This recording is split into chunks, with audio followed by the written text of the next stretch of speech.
Taliban leaders today say they took control of the final stronghold of the resistance the last 15 years. And it was, quote, it was all a house of cards, and at some level, everyone knew it. Hi, I'm Dr. Matt B., and these are your emotional minutes. And welcome back.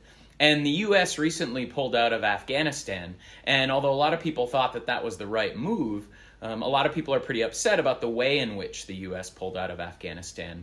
And then there's been images on the television for the last couple weeks, television, media, newspapers, really of people struggling in Afghanistan, and images of the Taliban taking over. And this has really led a lot of people to experience stress, sadness, disappointment, even anger.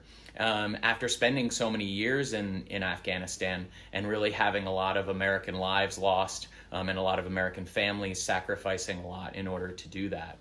So today we're talking about these difficult emotions and ways to help cope with those emotions from the pullout from Afghanistan. Now, this is a really difficult situation, and emotions you may experience about it are actually really natural. And there are a number of ways you can help give yourself relief from some of those emotions you may experience in response to Afghanistan. Now, these methods are related to some of the things we've talked about here on Emotional Minutes, but they can also be applied to this unique situation as well. So the first thing you can do is really seek social support from trusted sources or trusted individuals. And this can really help to go and talk about some of the things that you're experiencing with them and some of the things that you're feeling. Now, it's usually really helpful to not necessarily focus on sort of the political issues or arguments for and against what happened, but more just kind of focusing on how this might have affected you and really how you're feeling about it. Now, another thing you can do is really try to accept your emotions that you're experiencing about the situation. Now, you don't have to accept the idea of the situation or the idea of what's happening, but just allowing yourself to feel what you're feeling can make it so you don't struggle with your emotions as much and sort of gives yourself a pass to allow yourself to feel what you're feeling. And that can make it easier to experience those emotions. And another thing is really to limit your exposure to these things. Trying to not watch as much news or watch news all day or in a lot of hours during the day, because really that can kind of keep your attention focused on the situation that's happening and on some of the negative aspects of what's happening in that situation. So really what I recommend is usually about 5 minutes or less a day of news media, really to just get a good idea of what's going on if you want to be informed, but then giving your time to other parts of the day, things like work or enjoyable activities. And that actually brings us to another strategy you can use, is really trying to engage in enjoyable or meaningful activities throughout the day. Things you can do on purpose to get a sense of meaning or enjoyment. And really what that helps do is that helps focus your attention away from some of the negative things you might be thinking about or the negative content of what's happening, and can also even give you a sense of control in your life.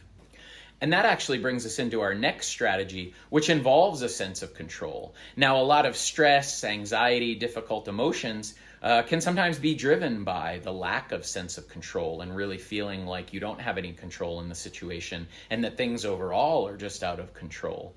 So one of the ways to take back a sense of control is actually related to National Service and Remembrance Day, or sometimes what they call 9/11 Day.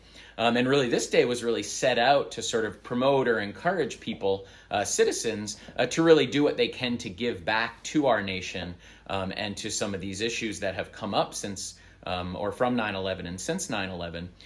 So really ways to get a sense of control back are really related to actually, sort of the point or the purpose or the spirit of that day.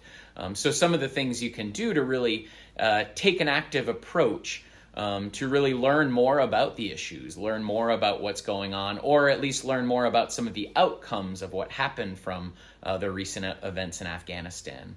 And so that might be learning more about what the needs might be in terms of the refugee situation or the refugee crisis or human rights crises, or things that might be in need by veterans organizations, families who sacrificed for the Afghanistan struggle. I'll leave some links in the post to different organizations, relief organizations, refugee organizations, veterans organizations, things like that.